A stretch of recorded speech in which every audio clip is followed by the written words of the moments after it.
It's the only institution in the black community that has historic continuity. The black church has been here, is here, and will be here.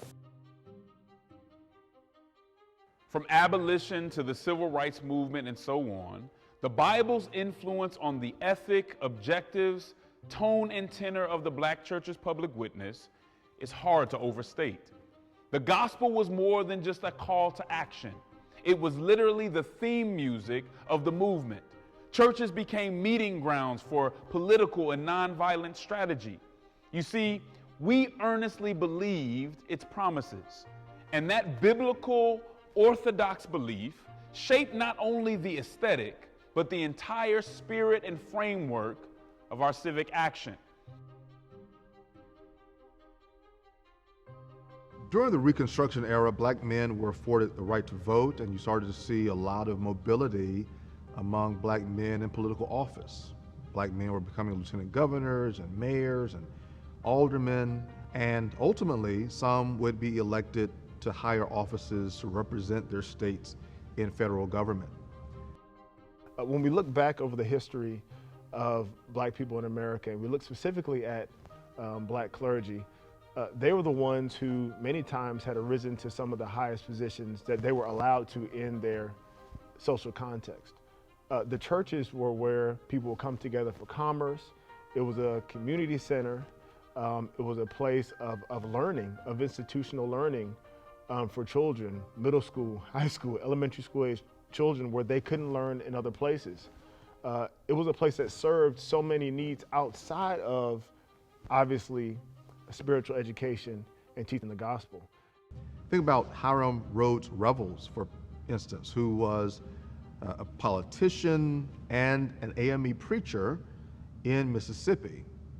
And he was a state senator who, because of his prayer at a state legislative meeting, was so mesmerizing that folks said, you know what, we think we ought to send you to Washington. He thus became Mississippi's first black U.S. senator. But he was moved by compassion for a new project that was underway in Mississippi, resigned from the U.S. Senate to become the first president of Alcorn University, which is America's first African-American land grant institution. So a preacher was not only a politician, but a college president who used his convictions about Christ, culture, and community to bring about transformation for black people, both legislatively and academically. It is argued that Alcorn State University under Revels' leadership becomes the template for Booker T. Washington's Tuskegee College, or Tuskegee Institute for that matter. And so you think about this AME preacher in Mississippi beginning to influence not only Mississippians, but also movements around the country that believe in the training and advancement of black people following Reconstruction, following enslavement. And so if you look throughout the annals of history, when it comes to black leadership in the public square, when it comes to black politicians, elected officials, college presidents, there may be a black preacher somewhere on those pages.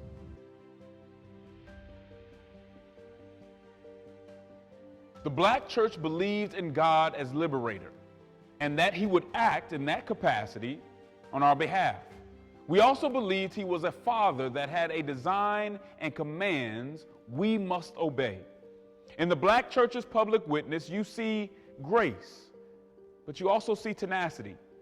The grace can be seen in the refusal to hate or return evil tactic for evil tactic. And there was a tenacity in the ability to look your oppressor in the eye and demand justice.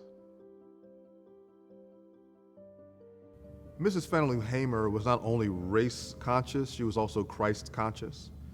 And what motivated her public witness in Mississippi and throughout the nation was this deep conviction that God had called her to this work and believed this work to be in line with what Jesus would want. She came from the deep south in the delta of Mississippi. Her folks were sharecroppers. She herself was unlearned. She stopped going to school at around 12 years old to go out into the cotton fields and help her family out. And so you see this woman when she gets around 40s, where she starts to understand and she starts to see voter right injustice in Mississippi. She starts to develop her voice out of authenticity as well as power. I'm Mrs. Fannie Lou Hamer, and I farmed on the Marlowe plantation for 18 years. I had charge of keeping up with the time and paying off, and I went down the 31st of August to try to register. And after I had gotten back home, Mr. Marlowe told me that I would have to go down and withdraw my registration or leave, because they wasn't ready for that in Mississippi. And I said, Mr. Marlowe, I'm trying to register for myself. So I had to leave that same night after I had gone down in August. And then I spent one night with Mrs. Tucker, and after about 2 days in September, they shot in the house 15 times, thinking that I was there. In some ways culminated in her being a co-founder of the Mississippi Freedom Democratic Party. The Mississippi Freedom Democratic Party was essentially formed to force an integration of the Democratic Party, which was the only real power broker in the state of Mississippi at that time. It was the segregationist party. What's probably most prominent about her presence in DC is that she was asked to present before the Credentials Committee, her speech making national news. And it was such a very tumultuous moment for electeds, particularly Democratic leaders, Lyndon Baines Johnson and others, who saw this, in some ways ineloquent country black woman spitting prophetic fire before millions of people. If the Freedom Democratic Party is not seated now, I question America. Is this America, the land of the free and the home of the brave, where we have to sleep with our telephones off of the hook because our lives be threatened daily, because we want to live as decent human beings in America? So she sets the scene that her and her friends are traveling back, and they stop at a rest stop in Wyona, Mississippi. And while she's there, police officers come and they recognize her immediately. And so they arrest them all and they take them back to a county jail. And Fannie Lou Hamer, again at the Democratic National Convention, tells this story. And she talks about how she's beaten over and over and over again. She describes that they had this blackjack. It's like this leather material that was really heavy and it had metal inside of it. And that the police officers took her into a room with 2 other black men, and they told the black men that you beat this woman. And one of them had refused, and they said, if you don't beat her, you know that what we're gonna do to you. And so the police officers are laughing and they're making fun of her. Fannie Lou Hamer recalls this, and she said that she tried to muffle her screams, but she couldn't. Even when she tried to get up off the floor, she said that her hands were so black and blue that she couldn't even bend them. And her words were so problematic, they tried to interrupt the speech, but enough had been shared and gone forth that a compromise was struck and blacks were seated to be a part of the Democratic Convention. Mind you, a very interesting point to bear out is that Dr. King helped to facilitate the compromise, and Mrs. Hamer was livid.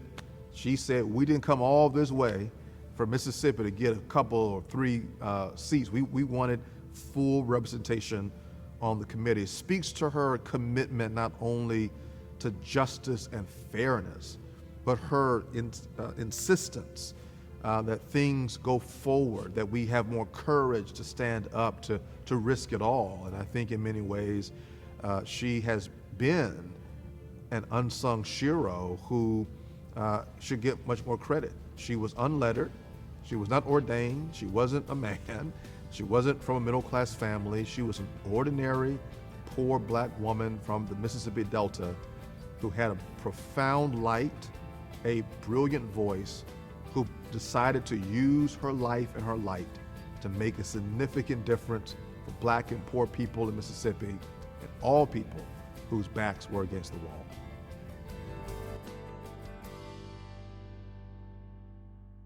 The black church's public witness has generally been prophetic and visionary, but also practical.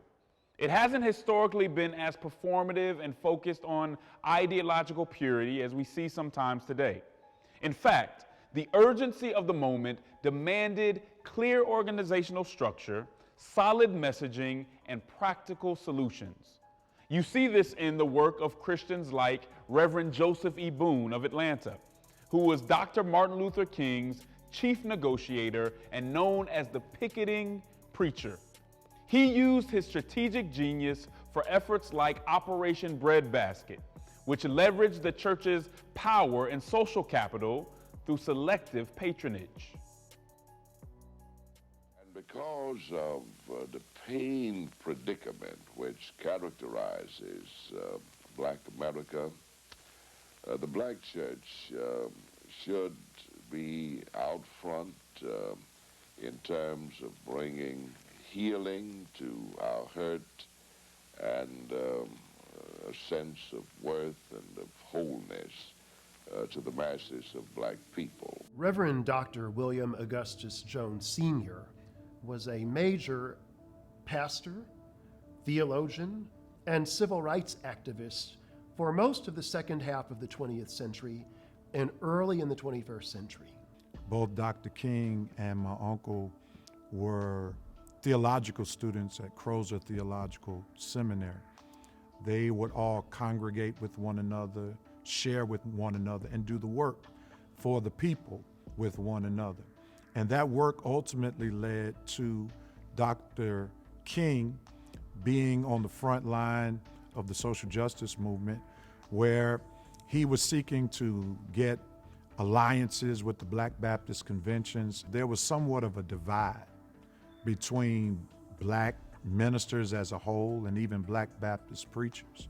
There were those who were amongst the clergy in the black sector who just felt the need to go along just to get along with the powers that be. There needed to be a spiritual force. The orthodoxy, Dr. Jones believed, had to become an orthopraxy. We cannot depend on the instruments of change in the larger society. Our healing must stem from our own activity. Therefore, my uncle, along with other preachers who were led by Dr. Booth, who organized the people in Cincinnati, Ohio, to form a new convention, which would be the Progressive National Baptist Convention. And it was there where my uncle was one of the pioneers. Later on in the 60s, he led a branch of SELC called Operation Breadbasket in New York, which was the economic arm for the SELC. Back in the late 1960s, he led a protest against A&P, which was a major grocer at that time, and they had discriminatory policies and practices towards minority workers and even shoppers. And through that protest, there were new economic opportunities and jobs that black people were given. The ministry required the black preacher to convict and call to higher Christian service the oppressors, most of whom claimed the same belief. He wrote the book God in the Ghetto back in the late 1970s. My uncle wanted to bring to light that the struggle was far from over, that the struggle for black people in America has definitely been systemic. As we say today, Black Lives Matter, I believe he would say to this generation, biblical fidelity matters as well. I will never forget the Sunday that he retired as pastor of the Bethany Baptist Church. And I remember shaking his hand. And with all the strength that he had, he held on to my hand. And he said to me, Mikey, which is what my family members would call me, are you going to preach the gospel? And I answered him by saying, yes, sir, Uncle Bill, I'm going to preach the gospel. Then he raised his finger at me and said, I'm counting on you to do so. The Black church's public witness could never fully be captured by ideological conservatism or progressivism. Traditionally, we didn't take our cues from political parties. Our public witness was a profession of faith that we could not afford to outsource to others. The Black church's public witness was entrusted to God, and therefore, in a healthy way, it could be critical not only of ideological conservatism and its ugly manifestations in the American church and white evangelicalism, but also critical of progressivism. That prophetic critique, cutting right and left, is still necessary today. The church can't give a pass to either side and call itself prophetic. It must critique not only the harshness of American conservatism, but also the permissiveness and disorder of Western progressivism and some of its destructive social consequences. We can never allow man-made ideologies to be the masters of our social action. We must maintain a dependence on God and a certain level of independence from socio-political powers on the right and the left. Dr. Barbara Williams Skinner is the CEO and founder of the Skinner Leadership Institute. She's an author, a public policy strategist, an educator, a mentor, a trusted advisor to many, and just an all-around amazing person. The authority of Scripture influences everything that I do in this work. It really started with my late husband, who was a Harlem gang leader and who at 13 turned his life over to Christ and became one of the most powerful messengers of the gospel of the 20th century. And it was through him that I turned my life over, right? And the Skinner Leadership Institute is then a result of our vision that leadership of high character led by God on behalf of the poor is what we would commit to raising up. And it could be members of Congress, leaders on the street, millennials, students, leaders at every level needed equipping to know what it means to lead from the inside out. My political career actually started at Morgan State University in 1958 when I was part of an institute for politics taught by Dr. G. James Fleming. And it was from that course and that institute that I was a part of that we went on to study how to run for political office, how to deal with politics, how to deal with political issues. And we made a decision that what we really wanted to do was to set up a group in the city that would take control from the Democratic Party, which always hand-picked black candidates to run for office. And in 1970, Hardy Williams became the first African American in the Commonwealth of Pennsylvania to become an elected official without being hand-picked by the party. And from that point on, we just ran candidate after candidate and was successful up until my running for mayor. As a Christian, as someone who believes in dealing with people who need help, my interest was always getting involved in areas and issues that impact low and moderate income persons. And we were able to, over a period of 15 years, build more than 2,000 housing units for low and moderate income families. And we did that because I believe that it is my responsibility as a Christian leader to help those who need help the most. The key to the church being successful in the public square is walking your talk. The church has no authority unless they see embodied in the leaders of the church the same message that we're trying to get across. I am the co-convener of the National African American Clergy Network of all of the 8 historically Black denominations, AME Zion, CME, Church of God in Christ, the National Baptist, 2 National Baptists, the Full Gospel Baptist, and the Progressive Baptist, and then a lot of independent churches. So we started working together on voting rights. In 2020, we actually worked with groups across the country, and we mobilized chaplains at the polls because there were threats from other people, white supremacist groups, that they were going to show rifles in certain states and try to intimidate people who were standing in line. A lot of older people standing in line. And when the Georgia special election came, we were able to replicate that same model of having poll chaplains, people with collars, people with their stole, their clergy garb, going up to people and saying, "I'm here.